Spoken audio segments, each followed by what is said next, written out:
This is a sample Nearpod lesson. On the left side, you'll see what students would see. On the right side, what the teacher would see. If I were doing this for distance learning, I would give students that code that pops up or a link, and they would go to it from that code or that link to nearpod.com. First time you log in, it will give you this quick tour. I'm going to change my name to student so you can see me the entire time and click join lesson. You can have students use their real names or give a nickname. And it will show you in that bottom left corner how many students you have signed in.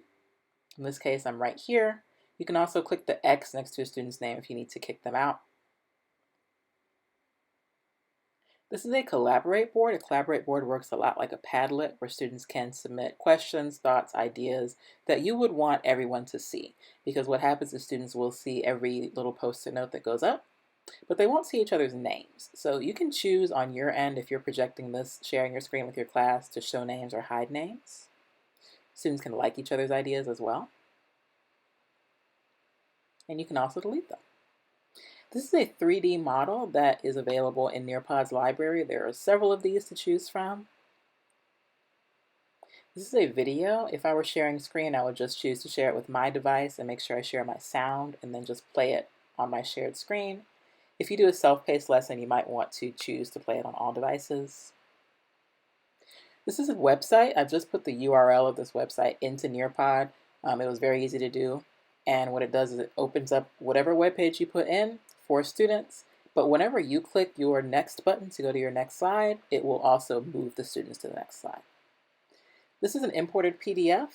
I just uploaded this, just as easy as the website. Students can download it, they can print it. You can also click it and see exactly what they see. But when you move on, they move on as well.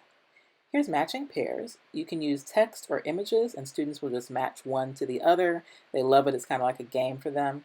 And you'll see as they answer these questions how many they're getting correct and how many tries it takes. And they will see as well.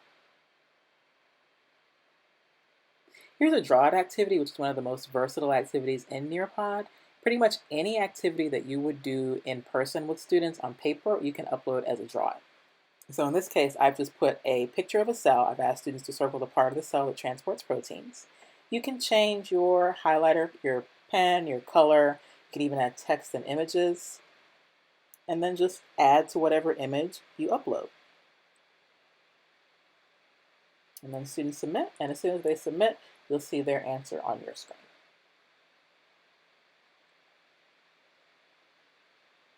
This is a fill in the blanks activity. You can put in a paragraph or a sentence and then choose the words in that paragraph or sentence that you want to become blanks.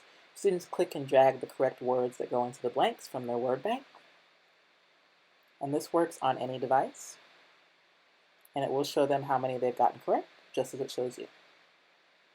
This is a quiz activity. It sounds exactly like what it is. It's a multiple choice quiz. You can have as many questions as you would like or just one. Students answer, and as they answer, you'll see a graph of how many students are getting correct and incorrect. And you'll also see next to each student's name which ones are getting correct and incorrect and what answer they chose. If you're projecting this in front of a class for a Zoom meeting, you might want to hide those names because it will also show you students' answers. So show or hide names, it's up to you. And it will show you the percentage of students that got your answers correct. You can choose to share the correct answers with your students with the graph or not. When you're ready to end, go to the top, click End Session. It'll take you back to your library. And for students, it will tell them the session has ended.